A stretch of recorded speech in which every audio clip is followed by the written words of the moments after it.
নারী পুরুষ একত্রে, পীরের বয়স হয়ে গেছে, স্বভাব পাল্টায়নি। মহিলা মুরিদ দেখলে কয় মা আয় আয়। এখন মহিলা চিন্তা করেছে এত বড় আল্লাহর ওলি ডাকে, যদি কাছে না যায় জাহান্নামে জায়গা হবে না। এইভাবে পীর সাহেবকে চাপে ধরছে, আর বুকের ভিতরে যায় এত শান্তি পাইছে, আনন্দের ঠেলা গান গায়, বাবা আমি তোমায় ভালোবাসি, তোমার চরণ সুমিতে বাবা, তোমার কাছে আসি গো বাবা, আমি তোমায় ভালোবাসি। যে মহিলা স্বামীকে বাদ দিয়ে পীরের ফাটা পায়ে চুমা খায়, ওই নারীর চরিত্রে ঠিক নাই। এ আপনার বউকে আপনি মাজারে পাঠান, আপনি কি দুর্বল? কথা বল না কেন? আপনার বউকে বলবেন আমি তোর পীর, আমি তোর পীর, পছন্দ হয় না? শোন এদিকে, আয়েশা, ফাতেমা, খাদিজা, হাজেরা, আসিয়া, মারিয়ম, এই নারীদের জীবনী কিনে দিবেন, যেগুলো জীবনী পর এরা জান্নাতি নারী। এইভাবে জীবন গড়, তারপরে মর, জান্নাতের রাস্তা ধর। আপনি বউকে পীরের কাছে পাঠাচ্ছেন, কি শুরু করছেন? টাকা হলেও ওইটাও কি ঘুষ? বাংলাদেশে কিন্তু ঘুষ নাই, এটা অন্য দেশের কথা বলি, আছে না নাই? শোনো এই দেশটার গল্প করি, দেশটা মনে হয় স্বপ্নপুরী, শুধু কর ঘুষ কর মদ কর জুয়া কর, এটাই আছে ভুরি ভুরি, এটাই আছে ভুরি ভুরি। এ দেশে অসৎ কামাই কেউ করে না, তবে ঘুষের টাকা পেলে কেউ তো সারে না। টেবিলের নিচে দিয়ে হাত বাড়িয়ে কালো টাকাটা নেই সারিয়ে, টেবিলের নিচে দিয়ে হাত বাড়িয়ে কালো টাকাটা নেই সারিয়ে, করছে ওরা বড় দেশের চুরি, করছে ওরা বড় দেশের চুরি। শোনো এই দেশটার গল্প করি, একটা ছেলের চাকরির জন্য 10 লাখ 15 লাখ 20 লাখ টাকা ঘুষ উপরওয়ালাকে দেওয়া লাগে। উপরওয়ালা বলতে কি ফেরেশতা এসে নিয়ে যায়? এদেশের চেয়ার টেবিল পর্যন্ত ঘুষ খায়। কথা কোন ঠিক কিনা? বাজান গো, সামনের দিকে যায়, লম্বা করবো না, সংক্ষিপ্ত কথা বলিয়ে দিয়ে যায়। এইবার গোরস্থানের দারোয়ানকে জনগণ একটা করে দিরহাম দেওয়া শুরু করলো। ওই জামানে আল্লাহ রাব্বুল আলামিন একটা মহামারী পাঠাইলো। ওই মহামারীর নাম হলো ডায়রিয়া, কলেরা। 2020 সালে বাংলাদেশ সহ পৃথিবীতে আল্লাহ একটা মহামারী দিয়েছিল, যার নাম হলো ধরুনা সুয়োনা করোনা। বাবা করোনা রোগে আক্রান্ত হয়ে মারা গেছে। বাবার লাশটা দেখতেও যায় নাই, বাবার কবরে মাটিও দেয়নি। বাবার সম্পদ ভালো লাগে, বাবারে ভালো লাগে না। মা করোনা রোগে আক্রান্ত হয়েছে, টের পাইয়া জঙ্গলে ফেলে আসছে। ভাইয়ের করোনা হয়েছে, আরেক ভাই দেখতে যায় নাই। বোনের করোনা হয়েছে, আরেক বোন দেখতে যায় নাই। এই করোনা মহামারী বুঝা দিয়েছিল দুনিয়াতে কেউ কারো আপন না। স্বামীর করোনা হয়েছে, স্ত্রী কাছে যায় নাই। স্বামী আলাদা রুমে, স্ত্রী আলাদা রুমে। খাবারের প্লেটটা সাজায়া লম্বা একটা বাঁশের লাঠি দিয়া ঠেলা দিয়া স্বামীর ঘরে খাবারটা ঢুকে দিয়েছে। কথা বলেন ঠিক কিনা? এবার স্বামী যখন সুস্থ হয়েছে, স্ত্রী আবেগের ঠেলায় কান্নাকাটি শুরু করে রেখে বলে, জোসনার বাপ, আমি তো তোমারে কত ভালোবাসি তুমি জানো না। তুমি যখন করোনা রোগে আক্রান্ত ছিলে, নামাজ পড়ে পড়ে আল্লাহর কাছে দোয়া করে বলেছিলাম, আল্লাহ আমার হায়াত নিয়ে হলেও আমার শেফালির বাপকে তুমি বাঁচাইয়া রাখো। আল্লাহ তোমারে সুস্থ করেছে। স্বামী আমি মহা খুশি। স্বামী মনে মনে ডেকে বলে, শেফালের মা, ও জোসনার মা, তুমি আমারে কত ভালোবাসো আমি জানি। তোর এক নজর দেখার জন্য আমার মনটা ছটফট করেছিল। মোবাইলের ছবি দেখেছি আর অজরে কান্না করেছি। একবার জানলা দিয়া ভুলকি মেরে আমার চেহারাটা দেখতে যাস নাই, আর আমার জন্য তাহাজ্জুদ পড়ে দোয়া করেছিস। তুই যে আমারে কত ভালোবাসিস, করোনা রোগে আক্রান্ত হয়ে আমার প্রমাণ হয়ে গেছে, আমারে তুই পাঁচ দিয়া খাওয়াইছিস। কথা কোন ঠিক কিনা? এই করোনা মহামারী বুঝা দিয়েছে দুনিয়াতে কেউ কারো আপন না। নিঃস্বার্থ ভালোবাসা দেয় দুইটা মানুষ, যাদের নাম হলো মা বাবা। কথা বলে ঠিক কিনা? চলেন সামনের দিকে যাই, লম্বা হবে, লম্বা করবো না, সংক্ষিপ্ত কথা বলে দিয়ে যাই। বা জানবো আমার ওই করোনা মহামারী বাংলাদেশের মানুষকে বুঝাইয়া দিয়ে গেছে, এই দুনিয়াতে স্বার্থে আঘাত লাগলে, একটু অসুস্থ হয়ে গেলে আসল প্রিয় মানুষেরাও আপনাকে ছেড়ে পালিয়ে যাবে। কথা বলেন ঠিক কিনা? চলেন সামনের দিকে যাই। বাজান গো আমার, যে কথা বলতে চাচ্ছিলাম, একটা করে দিরহাম মানুষ দেওয়া শুরু করলো। ওই মহামারীতে হাজার হাজার মানুষ মারা গেল। তখন তো একটা ডাক্তার ছিল না, হাসপাতাল ছিল না, মহামারীতে মারা যায়, ওই গোরস্থানে লাশ দাফন হয়। লাশ দাফন হইতে হইতে অল্প সময়ের ব্যবধানে এত টাকার মালিক হয়ে গেল, টাকার আকারে কোনো জায়গায় নাই। বাদশাহ দরবারে চলে গেল, বাদশাহ আমার কাছে টাকা পয়সা হয়ে গেছে, এলাকায় যারা গরিব মানুষ খাজনা দিতে পারে না, যারা দুঃখী মানুষ খাইতে পারে না, আমি গোরস্থানে দারোয়ান, তাদের খাজনা পরিশোধ করে দিতে চাই। বাদশাহ ডেকে বলে, বাবা এ তো ভালো উদ্যোগ, তোমার মতো একটা ছেলে আমাদের দেশে দরকার। তবে শোনাই দিকে আসো, তুমি সব টাকাগুলো নিয়ে আসো, আর আগামী কালকে আমি খবর পাঠাইয়া দেব। হাজার হাজার মানুষ লাইন দিয়েছে গোরস্থানের দারোয়ান, এইবার গরিব মানুষদের খাজনা পরিশোধ করে দেয়, দুঃখী মানুষদের হাতে টাকা তুলে দেয়। সমস্ত জনগণ ডেকে বলে, আরে রাজ্যের বাদশাহ যদি এই ব্যক্তি না হয়, গোরস্থানের ছেলেটা হয়তো না জানে আমাদের কপাল খুলে যেত। নির্বাচনের আগে একটু জনসেবামূলক কাজ করার দরকার আছে না নাই? আমার এলাকা এক নেতা কাঁচা রাস্তা ইট পাড়তেছে, কাঁচা রাস্তা মানে বোঝেন তো, মাটি রাস্তা, 2 গাড়ি ইট পাড়তেছে। মানুষজন যা বলে, বাবা তুমি তো এখনো নেতা হও নাই, ইট পাড়তেছো, ব্যাপারটা কি? তখন ডেকে বলে, শোনেন আপনাদের ছেলে মেয়ে স্কুলে যায়, কাদা হইলে যাইতে পারে না, কি যে কষ্ট হয়, আপনারা হাটে বাজারে যাইতে পারেন না, মাঝে মাঝে আপনাদের কষ্টের কথা মনে হলে রাতে ঘুম আসে না।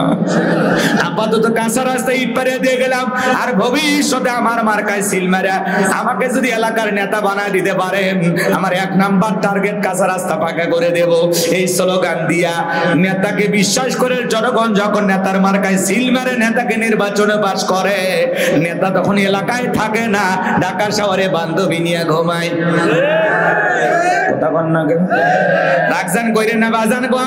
নির্বাচনের মার্কা থাকে যে কয়দিন, নেতার আনা গোনা সে কয়দিন। মাথায় টুপি, মুখে দাড়ি, গায়ে লম্বা পাঞ্জাবি, দেখে মনে আসমান থেকে জিবরাইলের খালু নাজিল হয়েছে।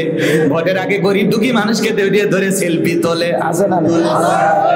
রাস্তার ভিক্ষুক ফকন্নি মহিলা, সিরা শাড়ি, ওই মহিলাকে দেখে বলে, আপনার চেহারার মাঝে আমি আমার মাকে খুঁজে পাই। নির্বাচনের মার্কা থাকে যে কয়দিন, নেতার আনাগোনা সে কয়দিন। নির্বাচনের আগে নেতা ভোট নেওয়ার জন্য যে অভিনয়টা করে, আর জনগণের পাশে এসে যে আদর আপ্যায়ন করে, অলিতে গলিতে জনগণ নেতাকে বারবার ভালোবেসে নির্বাচিত করতো। কথা বলে না কেন? এই যে ব্যারিস্টার সুমনের নাম আপনারা শুনেছেন, শোনেন না? বাপরে বাপ, আগে কি করেছে ঘটনা আপনাদের অনেকেরই জানা আছে, কথা বলে না কেন? বাজান গো আমার, আলেমদের দুনিয়া থেকে বিদায় করে দেওয়ার জন্য বিশেষ একটা বিষয় হয়েছিল, ট্রাইব্যুনাল দেখেন নাই? সেখানে ভদ্রলোক কিন্তু ছিল, কথা কর না কেন? আপনারা জানেন না মনে হয়, ভালো করে বোঝার চেষ্টা করেন। সেই ব্যারিস্টার সুমন বর্তমানে এমপি, মাননীয় প্রধানমন্ত্রী ডেকে বলে, তুমি তো ফেসবুকের এমপি। সেই এমপি আজকে কি বক্তব্য দিয়েছে আপনারা জানেন? ব্যারিস্টার সুমন বলতেছে, আমি এখনো 1 টাকার বরাদ্দ পাই নাই, তারপরে 25 লাখ টাকারও বেশি কাজ আমি করেছি অলরেডি। শুধু কি তাই, আমি আমার এই এমপি, এই নেতাগিরি, এটাকে আমি আমার ইবাদতের মতো মনে করি, আমি ইবাদতের মতো করে কাজ করব। আর একটা কথা বলি, একটা মানুষ বেশি দিন এমপি হলে ইবাদত দুর্বল হয়ে যায়। ও নিজেই বলতেছে, ব্যারিস্টার সুমন সাহেব, শোনেননি? বলতেছে বেশি দিন এমপি হয়ে থাকলে ইবাদতটা কি হয়? দুর্বল হয়ে যায়। এই কথা বলে আস্তে আস্তে চলে গেল। আর দেখে বলে, জনগণ শোনো দিয়া মন, আমি জনগণের জন্য এমন ভাবে কাজ করব, সরকারি যে বরাদ্দ আসবে সেটা তো কাজ করবই। ব্যারিস্টার সুমন আবার বলতেছে, যদি জনগণের ঋণ পরিশোধ করার জন্য বাপের থাকা জমিও বিক্রি করা লাগে, আমি সুমন জনগণের জন্য জমি বিক্রি করতে রাজি। বলেন মারহাবা। কথায় কিন্তু একটা দম আছে, কথা কন ঠিক কিনা? আরে ভাই অ্যাডভোকেট মানুষ, কথা তো বলবি, কথা কন না, রাগ করছেন আপনারা? তো মাঝে মাঝে ইনি একটু খেলা দেখাচ্ছে, ম্যাজিক দেখাচ্ছে। এমপি হয়ে মনে করেন পুকুরে নেমে পানা সাফ করতেছে, কথা কয় না। বলতেছে আমি নদী দখল মুক্ত করব, নদী একেবারে সাফ করে পরিষ্কার করতেছে। বোঝেন নাই? তো যাই হোক বাজান গো আমার, যে কথা বলতে চাচ্ছিলাম, এই ব্যারিস্টার সুমন সাহেব বলতেছে, আমি আমার বাবার জমি বিক্রি করে হলেও জনগণের ঋণ পরিশোধ করব। আর আমি যতদিন এমপি থাকবো এই এমপিগিরিটাকে আমি ইবাদতের মতো মনে করে কাজ করব। কথা কিন্তু খুবই ভালো। আপনার নিয়ত যেমন ভালো আছে ওইভাবে ভালো কাজ করেন। পূর্বে যা করেছেন সেই জন্য আল্লাহর কাছে তওবা করেন। কথা কন না কেন? রাগ করেছেন মনে হয়, কষ্ট মনের মধ্যে নেবেন না মাজান। আমি যে কথা বলতে চাচ্ছিলাম গভীর মনোযোগ দিয়ে শোনেন আমার ভাইরা। আজকের সমাজের মধ্যে যা কিছু আমরা দেখতে পাই অনেকটা কিন্তু লোক দেখানো হয়। কথা বোঝেন না মনে হয়? লোক দেখানো হয় না। কেউ দেখবেন একটু দান করে হয় মানবিক এমপি, কেউ আবার হয় মানবিক পুলিশ। কথা কয় না কেন? আবার আমরা তাদেরকে নাম দেই মানবতার ফেরিওয়ালা ব্যারিস্টার সুমন। কথা বলেন ঠিক কিনা? ফেসবুকে অনেক সময় অনেক কাজ করে আলোচিত, অনেক দুঃখী মানুষের পাশে দাঁড়িয়ে আলোচিত। ইনি একজন মানুষ, এজন্য মাননীয় প্রধানমন্ত্রী তার নাম দিয়েছে ফেসবুকের এমপি। ভালো করে বোঝেন। এজন্য আপনাদের উদ্দেশ্যে বললাম মার্কা থাকে যে কয়দিন না তারা না গোনা সে কয়দিন, এটা হলে চলবে না। ভোট চাওয়ার সময় যেন জনগণের হাত পা ধরে ভোট চাইছেন, বাকি 5 বছর জনগণের সেবা করে আপনার দায়িত্ব আপনাকে সঠিকভাবে পালন করতে হবে, না হলে আল্লাহর কাছে আপনার দায়িত্বের ব্যাপারে জবাবদিহিতা করতে হবে। কথা বলেন ঠিক কিনা? চলেন সামনের দিকে যাই। যে কথা বলতে চাচ্ছিলাম, জনগণের খাজনা পরিশোধ করে দিল। এইবার বাজান গো আমার, ওই দেশের যিনি মন্ত্রী ছিল মারা গেল, নির্বাচন শুরু হয়ে গেল।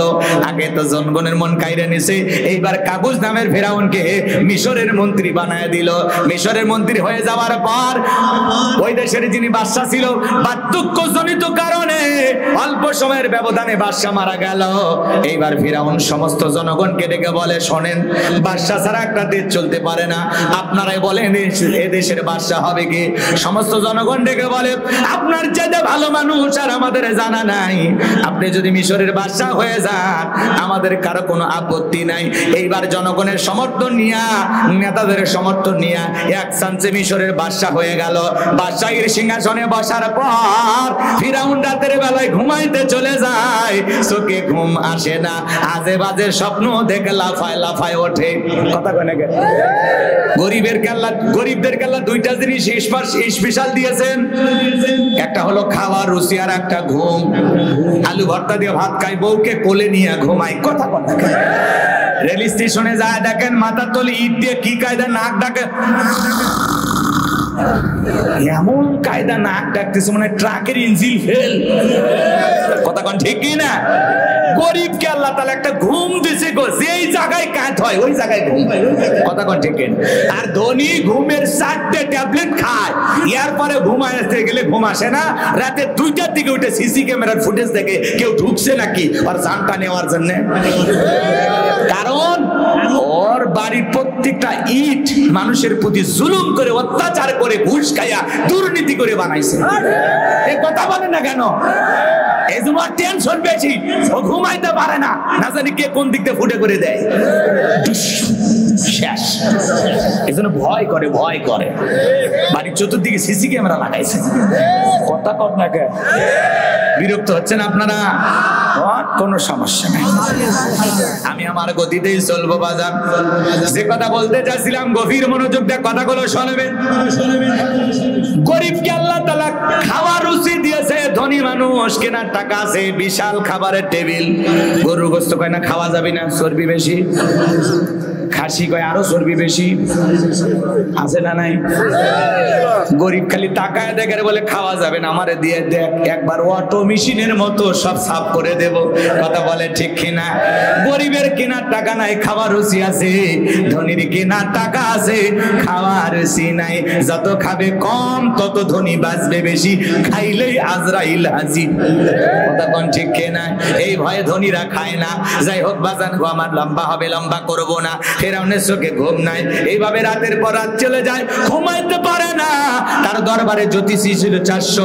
এই 400 জ্যোতিষী লিডার নাম হলো দবিরা, বয়স হলো 320 বছর। দবিরাকে ডেকে বলে, দবিরা রে, কেন জানি রাতের বেলায় ঘুমাইতে পারি না, আমার ভাগ্য গবেষণা করে দেখো আমার কি হয়েছে।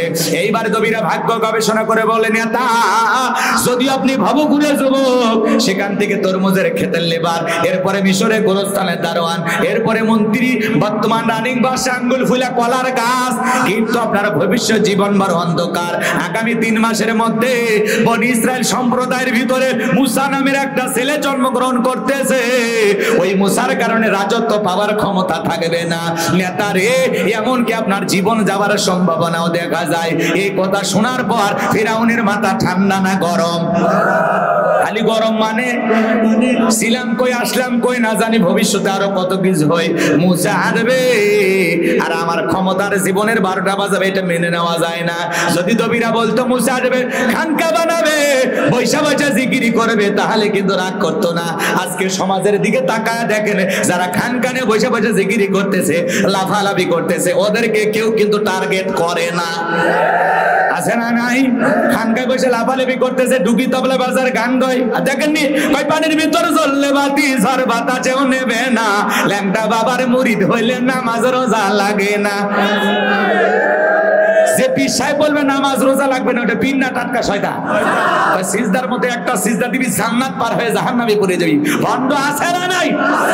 এ জোরে বলেন আছে না নাই? আমার ভাইয়েরা ভালো করে বোঝার চেষ্টা করবেন। ভণ্ড পীরদেরকে নিয়ে আজকে আমি আলোচনা করব না।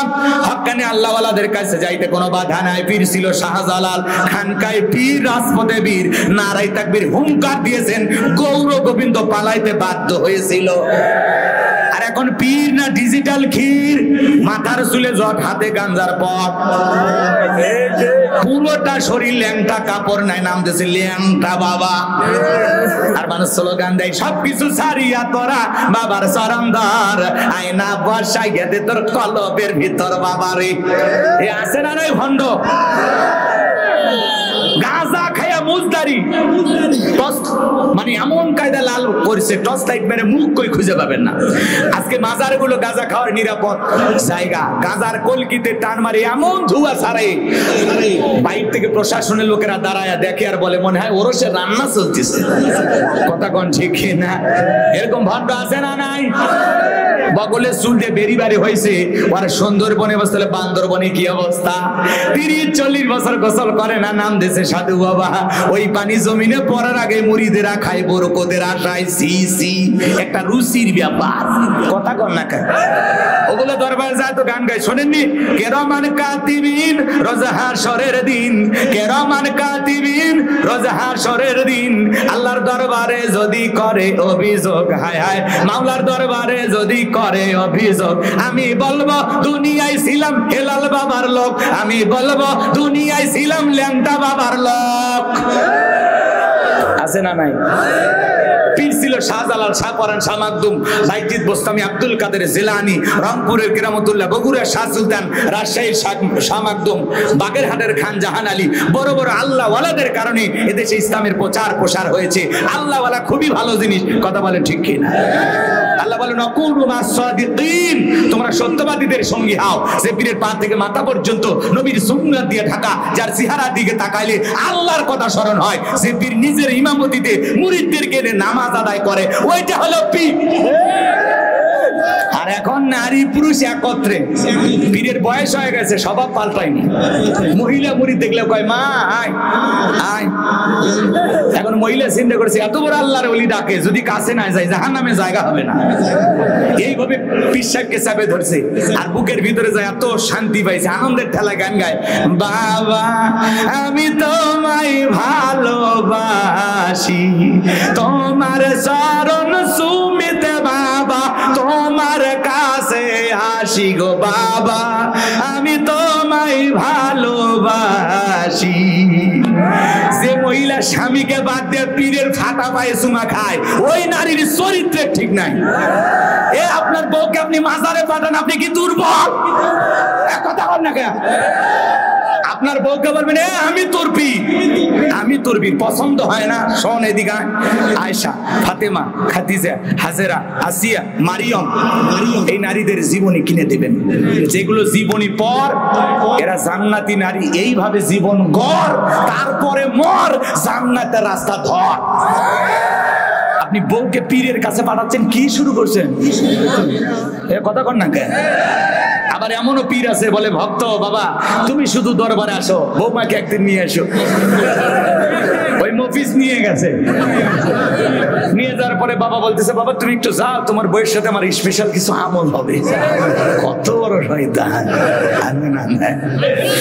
আমার ভাইয়েরা, আমি নিজের চোখে দেখেছি এক জায়গায় ডাবের গাছে ইট ঝুলে রাখছে।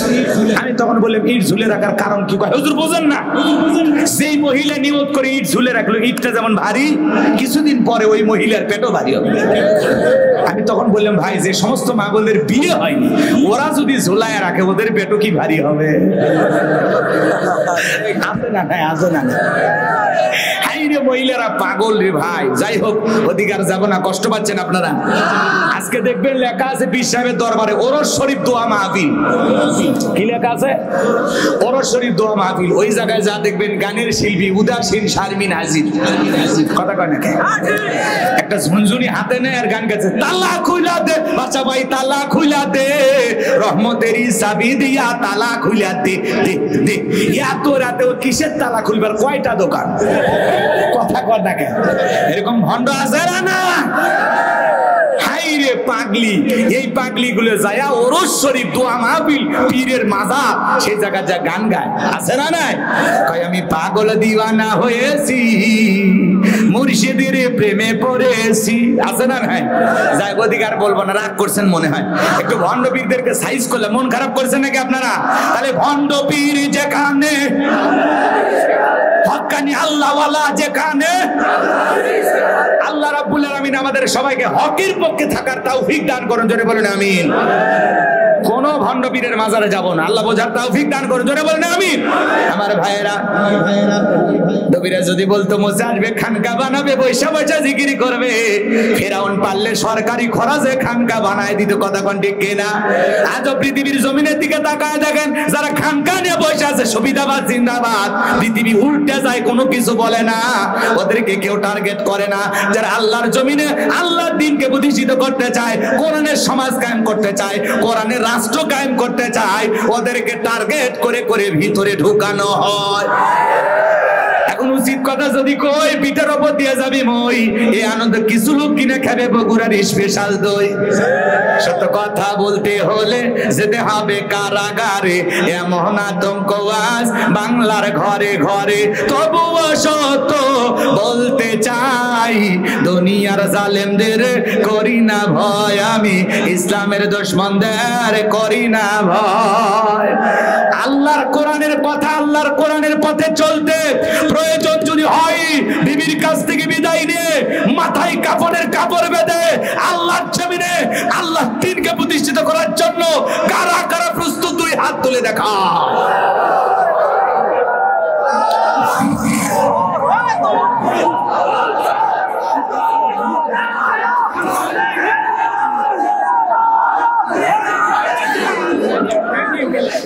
আপনাদের শরীর দুর্বল হয়েছে না? তাকবীর দলিল লাগে, তাকবীর। এতগুলো মানুষ আওয়াজ এত দুর্বল কেন? লিল্লাহে তাকবীর। ভাইরা আমার, আপনি সুবহানাল্লাহ আলহামদুলিল্লাহ বলবেন, শয়তান আপনার কাছে বসে থাকবে। যখনই বলবেন আল্লাহু আকবার, শয়তান লঙ্গি পরার টাইম পাবে না। এজন্য আল্লাহু আকবারের স্লোগান মুসলমান জাগে ওটা লাগবে। একটা স্লোগান অনেক বড় বিজয় আপনাকে এনে দিতে পারে। কথা বলে ঠিক কি না? একটু স্লোগান দেবেন, ভয় পান কেন? কলিজে ফাটিয়ে বলবেন নারায়ে তাকবীর। আপনার আওয়াজে যেন বাতিল বোঝে না। বাবা, দেশে ইসলামের বিরুদ্ধে কোনো কিছু করা যাবে না, শরীফ থেকে শরীফা চলবে না। কথা কন, আপনার আওয়াজে বুঝার লাগবে আমরা ইমানদার। হিজড়াদেরকে নিয়ে কোনো আপত্তি নাই, কিন্তু সমকামিতাকে প্রমোট করা হবে এমন শিক্ষা ব্যবস্থা বাংলার জমিনে বাস্তবায়ন করতে দেওয়া হবে না। আজকে মাদ্রাসার বইগুলোতে পর্যন্ত হারমোনিয়াম, গিটার, নারীদের হিজাব সারা ছবি দেওয়া হয়েছে। কথা বলে ঠিক না? এই জন্য যদি জেগে না ওঠেন, আরো যে ভবিষ্যতে কত আধার নামবে আপনি কল্পনা করতে পারবেন না। কোরআনের ময়না পাখি বিদায় নিয়েছেন, তিনি বলেছিলেন আমি বাংলাদেশের উত্তর গগনে কালো মেঘের ছায়া দেখতেছি। কথা বলে না কেন? এই ঝড় যদি তোমরা মোকাবেলা না করতে পারো, এমন আধার নেমে আসবে, এমন রাত্রি নেমে আসবে, যার শুবে সাথে খাওয়া অনেক কঠিন হবে। তো তেনারা তো আল্লাহওয়ালা, ওনাদের কথা আজকে আমরা মিল পাচ্ছি। কথা বলেন ঠিক কিনা? আমার ভাইয়েরা এই জন্য জাগতে হবে। ইসলামের বিরুদ্ধে, কোরআনের বিরুদ্ধে একটি আইন বাংলার জমিনে বাস্তবায়ন করবে, এরকম সাহস আমরা কাউকে পেতে দেব না। আমরা লড়াই করব। কথা বলেন ঠিক কিনা? স্বরাষ্ট্রমন্ত্রী বলেছেন, আমরা বারবার আলেমদের কাছে ওয়াদা দিয়েছি, বাংলাদেশে ইসলামের বিরুদ্ধে কোনো আইন, ধর্মীয় অনুভূতিতে আঘাত আসে এমন কোনো আইন বাস্তবায়ন আমরা করব না।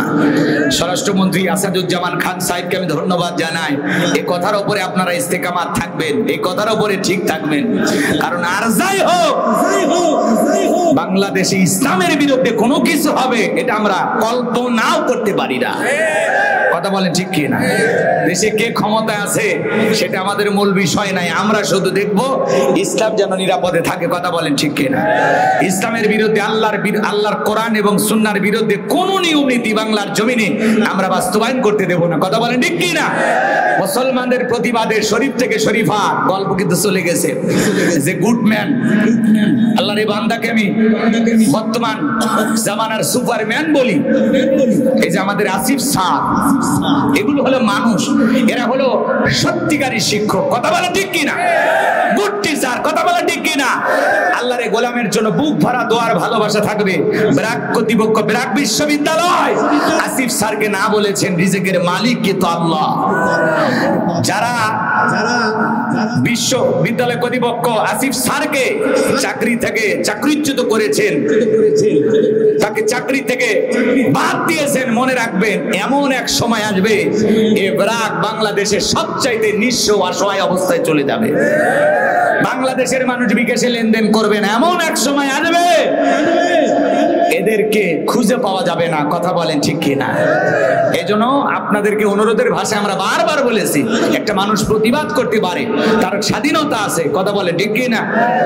ওই স্যারের অসংখ্য ছাত্র ছাত্রীরা প্রতিবাদ করলো, কিন্তু ব্র্যাক কর্তৃপক্ষ শুনলো না।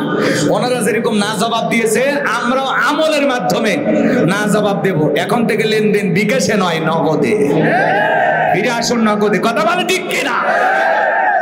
এবং ব্র্যাকের যত পূর্ণ পাওয়া যায় সব বয়কট করুন। ওনাদেরকে বুঝিয়ে দেন, প্যান্ট শার্ট পরা একজন আসিফ স্যার বুঝিয়ে দিয়েছেন ইমানের পাওয়ার, আর ইমানের প্রতিবাদ করার জন্য আলেম হওয়া লাগে না, যে কোনো মানুষ প্রতিবাদ করতে পারে। উনি যা দেখিয়েছেন বাংলাদেশের বড় বড় হুজুরেরা তা করে দেখাতে পারবে না। কথা বলেন ঠিক কিনা? ব্র্যাক বিশ্ববিদ্যালয় সহ ব্র্যাক প্রতিষ্ঠান, তারা যে ভুল করেছে বাংলার জমিনে, এই ভুলের মাসুল একদিন তাদেরকে দিতে হবে। তাদের আয়ের উৎস এমনি কমে যাবে। কথা বলে ঠিক কিনা? আল্লাহ আমাদের সঠিক বুঝ দান করুন। জোরে বলুন আমিন। আমার ভাইরা চলেন সামনের দিকে যাই। যে কথা বলতে চাচ্ছিলাম বাজান গো আমার, এইবার ফিরাউন হামানকে ডেকে বলে, হামান রে তাড়াতাড়ি এইদিকে আয়। নবীরা কি বললো? আগামী 3 মাসের মধ্যে মুসা নামের একটা ছেলে জন্মগ্রহণ করবে, ওর কারণে রাজত্ব পাওয়ার ক্ষমতা থাকবে না, এটা তো মেনে নেওয়া যায় না। হামান ডেকে বলে, নেতা টেনশন নেবার কোনো কারণ নাই, মাইট ইজ রাইট, সরোজার মল্লক তার পাওয়ার রাজত্ব ক্ষমতা আমাদের হাতে আছে, আমরা যা বলবো মিশরের জনগণ তাই মানতে বাধ্য। বলে কি করতে চাস? হামান ডেকে বলে, নেতা যত ছেলে সন্তান জন্মগ্রহণ করবে সবাইকে জবাই করে করে দুনিয়ার মুখ থেকে বিদায় করে দেব, তাহলে আপনার শত্রু মুসার আগমন ঘটবে না। এই কথা শোনার পর ফিরাউন ডেকে বলে, হামান রে আসলে তোর মাথায় বুদ্ধি আছে, তবে শোন, ছেলেগুলোকে জবাই করবি, মেয়েগুলোকে জবাই করবি না, কারণ ছেলেদের মধ্যে আমার শত্রু আছে, মেয়েদের মধ্যে কোনো শত্রু নাই। তার মানে চোরে হলেও মানুষ ভালো, মোবাইল নিয়ে গেল, সিম কার্ড খুলে দিয়ে গেল। কথা বলেন ঠিক কিনা? এইবার সন্তান জবাই করা শুরু হয়ে গেল। ছেলে সন্তান হইলে খবর পাইলে ধরে আর জবাই করে, ধরে আর জবাই করে। মুসা মাত্র কয়জন? একটু জোরে কোন ভাই, আরো জোরে বলেন। একজন। আর জালেমেরা মারে হাজার হাজার। এজন্য জালেমদের কাছে অপরাধ করে একজন, আর জালেমেরা সেই অপরাধের শাস্তি হাজার জনের উপরে চাপায়া দেয়। কথা বলেন ঠিক কিনা? এবার সন্তান জবাই করা শুরু হয়ে গেল। 3 মাস অতিবাহিত হয়ে যাওয়ার পর দবিরাকে ডেকে বলে, দবিরা এইবার গবেষণা করে দেখ, আমার পথের কাটা মুসা মরলো না বাঁচলো, এইবার বেদবীরা ডেকে বলে নেতা, যদিও বনে ইসরাইল মায়ের বুক কালি কইরা হাজার হাজার সন্তান জবাই করেছেন, 3টা বর্ণনা পাওয়া যায়। কেউ বলেছেন 20,000, কেউ বলেছেন 24,000, কেউ বলেছেন 80,000। নেতা গো, যদি এত সন্তানগুলোকে আপনি হত্যা করেছেন, কিন্তু আপনার পথের কাটা মুসা এখনো মরে নাই, মায়ের কোলে জীবিত আছে, সুস্থ আছে, কিন্তু কোথায় আছে, কোন বাড়িতে আছে, সেইটা বলার ক্ষমতা আমাদের নাই। বলেন আল্লাহু আকবার। ওয়া মাকারু ওয়া মাকারাল্লাহ আল্লাহু খায়রুল মাকিরিন। খেলাকার আল্লাহ চাই মুসারে বাঁচাইতে, আর ফিরাউন চাই মারতে, আর 14 গোষ্ঠী এক জায়গায় হয়ে পারবে। ভালো করে বোঝেন বাজেন গো আমার। এইবার ফিরাউন ধমক দিল সেনাবাহিনীদেরকে, মাসে মাসে বেতন দিয়ে চেহারা দেখার জন্য যাও, এলাকায় তল্লাশি চালাও, শীর্ণ অভিযান চালাও, যে জায়গায় পাইবা মুসারে ধরো আর জবাই করো, আমার মাথার টেনশনটা দূর করো। এবার চতুর্দিকে সেনাবাহিনী নেমে পড়লো। বাজান গো আমার, সেনাবাহিনীর একদল খুঁজতে খুঁজতে মুসা নবীর বাড়ির দিকে রওনা করেছে।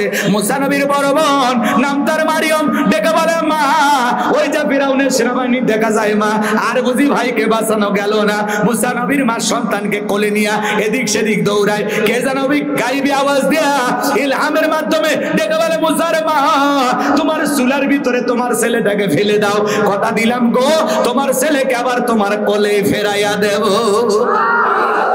মুসা নবীর মা তাই করলেন। ফিরাউনের সেনাবাহিনী পুরো বাড়িটা সার্চ করে তল্লাশি চালায় চলে গেল। এইবার মুসা নবীর মা চুলার ভিতরে তাকায় দেখে মুসা নবী চুলার ভিতরে পড়ে মুস্কি মুস্কি হাসে। এবার সন্তানটাকে কোলে নিলেন, গালে মুখে চুমা খায়। আবারও কে যেন ইলহামের মাধ্যমে বলে, ও মুসার মা কতদিন জালেমদের ভয় লুকিয়ে রাখবা, সিন্ধুক একটা বানাইয়া দরিয়ার বুকে ভাসাইয়া দাও, কথা দিলাম গো তোমার ছেলেকে তোমার কোলে আবারও ফেরাইয়া দেব। মুসা নবীর মা টেনশনে পড়ে গেল, সিন্ধুক পাবো কোথায়? সকালবেলা কে যেন ডেকে বলে, মিস্ত্রি লাগবে মা, আমি একজন মিস্ত্রি। মুসা নবীর মা ডেকে বলে, মিস্ত্রি এদিকে আসো, তুমি কি বানাইতে পারো? মিস্ত্রি বলে, মা আপনি যদি মনে করেন এমন একটা সিন্ধুক আপনার দরকার, যেই সিন্ধুকের ভিতরে আপনার সন্তানকে তুলে দরিয়ার বুকে ভাসায় দিবেন, আপনি চাইলে এরকম সিন্ধুক আমি বানায় দিতে পারি। মুসা নবীর মা ডেকে বলে, মিস্ত্রি তুমি তোমার মনের কথা বলেছো, এরকম একটা সিন্ধুকই তোমার দরকার। আল্লাহু আকবার কর। মিস্ত্রি বলে, মা ভিতর থেকে একটু পানি নিয়ে আসেন, আমার যন্ত্রপাতি আছে, ধার দেওয়ার জন্য পানি লাগতে পারে, আবার না হলেও চলবে। এইবার মুসা নবীর মা ভিতর থেকে পানি নিয়ে আসা দেখে মিস্ত্রি সুন্দর একটা সিন্ধুক বানাইয়া দাঁড়িয়ে আছে। এবার সিন্ধুকটা হাতের মধ্যে দিয়ে মিস্ত্রি দৌড়ায়, পিছন থেকে মুসা নবীর মা ডেকে বলে, মিস্ত্রি লোহার পয়সা কি নিবা না, কাঠের পয়সা কি নিবা না, তোমার পারিশ্রমিকের দামটা কি নিবা না? মিস্ত্রি ডেকে বলে, মা যারা বিপদে পড়ে আমি তাদের উপকার করি, বিনিময়ে টাকা পয়সা গ্রহণ করি না। আল্লাহু আকবার। মুসা নবীর মা ডেকে বলে, মিস্ত্রি এই বিপদের দিনে এত বড় উপকার করলা, লোহার পয়সাও নিবা না, কাঠের পয়সাও নিবা না, তোমার পারিশ্রমিকের দামটাও নিলা না, অন্তত তোমার নামটা বলে যাও, মাঝে মাঝে তোমার কথা মনে হলে আল্লাহর কাছে তোমার জন্য দোয়া করব। মিস্ত্রি ডেকে বলে, মা আমি দুনিয়ার সাধারণ কোন মিস্ত্রি না, আমি আল্লাহর ফেরেশতা, আমার নাম হলো জিবরাইল। এবার সিন্ধুকের ভিতরে মুসা নবীকে তুলে দরিয়ার বুকে ভাসায় দিলেন। সিন্ধুকটা ভাসতে ভাসতে কই যায়? মেয়ে মারিয়মকে বলে, মা সিন্ধুক ভাসতে কই যায়, খবর নিয়ে আসবি। এইবার সিন্ধুক ভাসতে ভাসতে চলে গেল ফিরাউনের ঘাটে। ওই দিন ফিরাউন বিকেল বেলা তার প্রিয়তমা স্ত্রী আসিয়াকে নিয়ে আসছে সমুদ্র সৈকতে হাওয়া খাইতে। মারহাবা কর। ফিরাউন কাফের হলেও মাঝে মাঝে বউকে নিয়ে বিনোদন করতো। মারহাবা বলবেন না? মাঝে মাঝে বউকে নিয়ে এখানে সেখানে ঘুরতে যাবেন, চলে যাবেন কক্সবাজার, সুখের সবর 7 দিন। কথা বলেন, বউকে নিয়ে মাঝে মাঝে বিনোদন করবেন, বোরকা পরায়, পর্দা করায়, হাত মুছে লাগায়, হালাল বিনোদন। আচ্ছা, কোন হুজুর যদি তার বউকে নিয়ে কক্সবাজার যায়, পর্দার সহিত ফরজ পর্দা মেনে গুনে হবি না? কথা কয় না। তাহলে আপনার বউকে নিয়ে ভালো ভালো পিকনিক স্পট গুলোতে যাবেন, সুন্দর সুন্দর আল্লাহর অনেক সৃষ্টি সৃষ্টি আছে। সিলেটে চা বাগান দেখাতে নিয়ে যাবেন, কথা কয় না। কক্সবাজার নিয়ে যা বলবেন, ও বিবি বোরকা পরায়, হাত মুজে পা মুজে লাগায়, ঢিলা ঢালা বোরকা, টাইট ফিটিং না, এমন বোরকা পরে, বোরকা না ঘোরকা, শরীরের সব টের পাওয়া যায়। এ কথা কর। পর্দা নামের ফ্যাশন করে, রঙিন কাপড় দিয়ে, রঙিন। কালো কাপড়ের বোরকা পছন্দ হয় না, কয় না পেত্তনির মতো মনে হয়। ওই জন্য পরি সাজার জন্য বোরকার ভিতরে লেস, চুমকি ঝুমকি, আয়না, কত কারুকাজ, এম্বুটারি, বাপরে বাপ। ওটা বোরকা পড়ছে না ফ্যাশন টেইলার্স, কিচ্ছু বোঝা যায় না। মানে এমন শরীরের ভিতরে অঙ্কন সৃষ্টি করছে, মানে না তাকাইলেও দেখবেন। ওই চুমকির আলো রোদ হলে চিকচিক করে, মানুষের চোখের যা বাড়ি খায়, মানুষ দেখবেই না, তখন কে রে শেফালি যাচ্ছে, পাগলি বোঝে না। বোরকা পরা লাগবে নিজেকে ঢেকে রাখার জন্য। এমন বোরকা পরবেন যে বোরকা আপনাকে হেফাজত করবে, রং চং থাকবে না। বোরকা কি যে রং চং, কথা বলেন না কেন? কালো কালারের বোরকা সবচেয়ে ভালো, আপনি বোঝেন না? ওইটাতেই নারীকে বেশি ভালো লাগে। আর রং চং করবেন তাহলে বোঝা যাচ্ছে আপনার ভেজাল আছে। রাগ করছেন নাকি? আর মহিলারা যে কত রূপী, এটা বোঝা কঠিন রে ভাই। এই যে দৌলো দিয়া খাতে, দেখলেন না আজকের ঘটনা? বাপরে, কয়েকদিন আগে, 3 দিন আগে একটা লাশ রেখে গেছে বাস স্ট্যান্ডে, খবর পাননি আপনারা? সুটকেসের ভিতরে লাশ, বিশাল একটা ব্যাগের ভিতরে লাশ। কিন্তু এটা মারলো কে, কেন মারলো, কি কারণে মারলো, তত্ত্ব খুঁজে পাওয়া গেল না। অবশেষে যিনি হত্যা করেছেন সেই ভদ্র মহিলাকে পাওয়া গেল। সেই মহিলা কোন দেশে থাকে জানেন? বাংলাদেশের আর একটা ভিন্ন জায়গা আছে, যেটা হলো মা বোনদের ইজ্জত নষ্ট হওয়ার জায়গা, যেটার নাম হলো পতিতালয়। দেশের সর্বোচ্চ পর্যায়ে মা বোনেরা ক্ষমতায়। এরপরে দেশের এরকম জায়গা যেখানে নারী তার দেহ বিক্রি করে তার জীবিকা ধারণ করে। কথা বল না কেন? আমরা তাদের নাম দিছি যৌনকর্মী। নাউজুবিল্লাহ বলেন।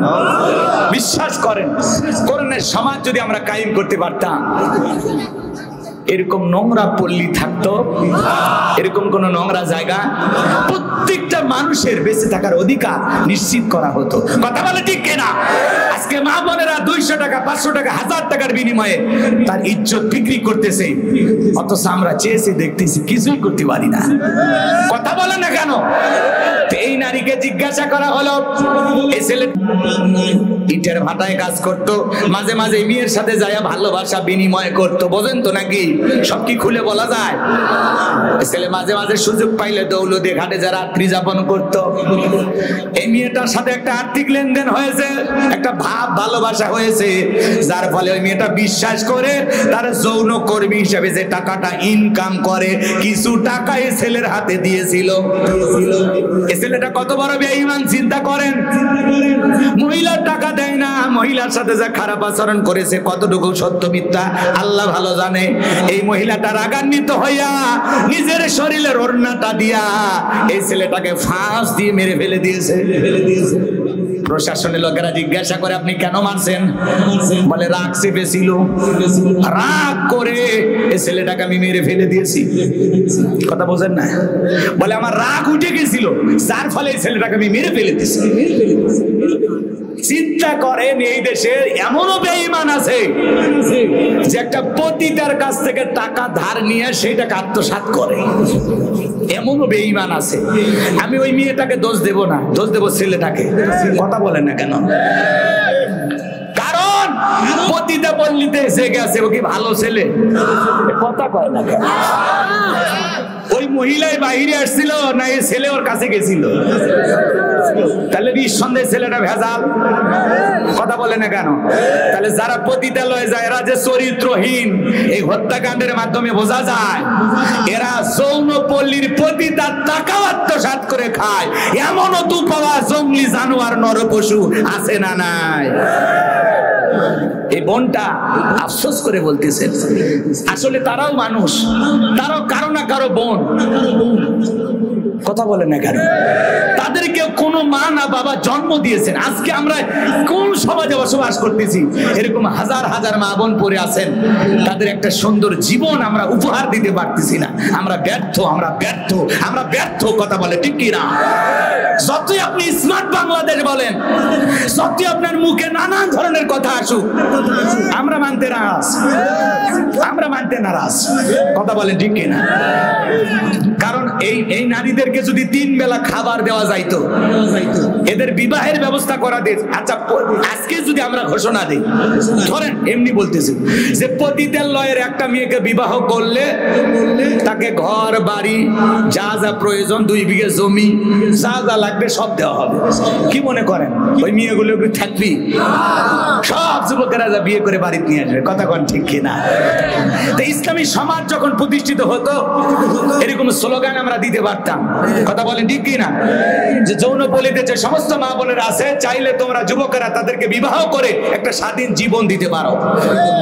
কথা বলে না কেন ভাই? আপনারা মন খারাপ করতেছে নাকি? এই কথাগুলো কিন্তু সামাজিক কথা, বাস্তবতা। আপনি বিবেকের দরজা খোলেন, কথাগুলো ভালো করে গ্রহণ করেন, বুঝতে পারবেন। খালি হুজুরের সমালোচনা করেন না।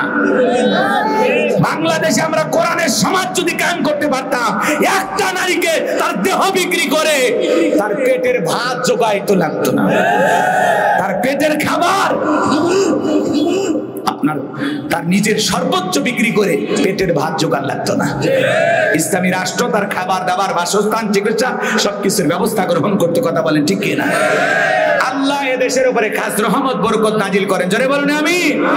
আমার ভাইরা, যাই হোক, যুবক ভালো করে বোঝো, পতিতা হলেও একটা নারী, ওর ভিতরে রাগ আছে। এই ছেলেটা বেঈমানি করেছে, যার ফলে বেঈমানির শাস্তিও কিন্তু দিছে। কথা কোন ঠিক কি না? যাই হোক, এগুলো নিয়ে 2-1 দিন আলোচনা সমালোচনা হবে, এরপরে আস্তে আস্তে সব ঠিক হয়ে যাবে। কিন্তু আমরা সরকারের প্রতি আহ্বান করব, এদেশের প্রত্যেকটা পতিতালয়ে যে সমস্ত মা বোনেরা অসহায় জীবন যাপন করতেছে, তাদেরকে একটা নিরাপদ জীবন দেওয়ার জন্য। কথা বলেন ঠিক কি না? সামাজিক ভাবে তাদেরকে বেঁচে থাকার অধিকার প্রতিষ্ঠিত করতে হবে। কথা বলেন ঠিক কি না? আল্লাহ এই দেশকে ইসলামের জন্য কবুল করুন। জোরে বলেন আমিন। শোনেন বাজান গো আমার, সামনের দিকে যাই। যে কথা বলতে চাচ্ছিলাম, কথা মনে হয় ভুলে গেছেন। তাহলে বউকে নিয়ে মাঝে মাঝে ঘোরাঘুরি করবেন তো ইনশাআল্লাহ। হালাল বিনোদন করতে কোনো বাধা নাই। এইবার বাজান গো আমার, ফিরাউনের ঘাটে সিন্দুকটা চলে গেছে। এবার সেনাবাহিনীরা সিন্দুকটা তুলে নিয়ে তার সামনে নিয়ে গেছে। ফিরাউন ডেকে বলে, সিন্দুকটা খোলো তো দেখি। এইবার সিন্দুকটা যখন খোলা হলো, সবাই তাকায় দেখে আকাশের পূর্ণিমার চাঁদ সিন্দুকের ভিতরে ধরা দিয়েছে। ফিরাউন ডেকে বলে, তরবারি এনে জবাই করো, এইটাই মুসা। আসিয়া বলে, থামো, খালি মারা শিখছো, এতগুলো যে মারলা, তাও কি শান্তি পাইলা না? স্বামী গো, এই ছেলেটাকে মারার আগে তোমার কাছে আমার একটা অনুরোধ। এই যে সিন্দুক দেখা যায়, এমন কাঠ কি তোমার দেশে পাওয়া যায়? ফিরাউন এইবার সিন্দুকের কাঠটা নাইরা সারা ডেকে বলে, বিবি রে, এমন কাঠ তোমার বাপ দাদা 14 গোষ্ঠীও কেউ কোনোদিন দেখে নাই। আসিয়া ডেকে বলে, স্বামী, এটা ভিন দেশি কারো সন্তান, বাঁচতে বাঁচতে আমাদের দেশে এসেছে। এই ছেলেটাকে আমি মারতে দেব না। এই ছেলেটাকে আমাদের পালক পুত্র হিসাবে লালন পালন করব। বলেন আল্লাহু আকবার। ফিরাউন চিন্তা করলো, বিবির কথা রাখা দরকার। মাঝে মাঝে অনেক কঠিন স্বামী বইয়ের কাছে দুর্বল হয়ে যায়। কথা বলে ঠিক কিনা? ফিরাউন বলে, ঠিক আছে, মেনে নিলাম। কথা আছে, যেখানে বাঘের ভয় সেখানে রাত হয়। যারে খুঁজতেছো মারার জন্য, আল্লাহ তোমার দায়িত্ব দিল তারই লালন পালন করার জন্য। বলেন আল্লাহু আকবার। আসিয়া ডেকে বলে, শুধু ছেলে দিলে হবে না, রাজ্যের মধ্যে ঢোল পিটায় খবর পৌঁছাও। ফিরাউনের ছেলে সন্তান যে দুধ পান করাবে, মাসে মাসে তাকে বেতন দেওয়া হবে। ফিরাউন বলে, আমি তাতেও রাজি। ঢোল পিটায় খবর দেওয়া হলো। হাজার হাজার মহিলারা পয়গম্বর মুসা নবীকে কোলে নেয়, স্তন গুলে মুখ লাগায় দেয়। আল্লাহ নবী মুসা আলাইহিস সালাম কোন মহিলার স্তনে দুধ পান করে না। চিৎকার মেরে বলুন আল্লাহু আকবার। সমস্ত নারীরা ব্যর্থ হয়ে চলে গেল। সমস্ত নারীরা যখন ব্যর্থ হয়ে চলে গেল, বাজান গো আমার।